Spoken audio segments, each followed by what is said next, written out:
બોલો શ્રી વીર દાદુજી મહારાજની, બોલો શ્રી આદિનાથ દાદાની, બોલો શ્રી ખોડિયાર માતની.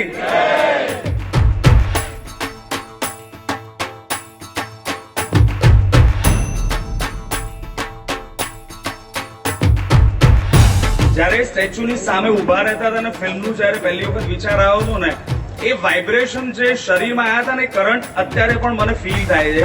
કાળના પ્રવાહમાં તણાઈ ગયેલી કથાઓ આપણને ટકોરા મારી મારીને એવું કહે છે કે ભાઈ પાછા વળીને જુઓ, તમારી પાછળ એક સુવર્ણ ઇતિહાસ પડ્યો છે.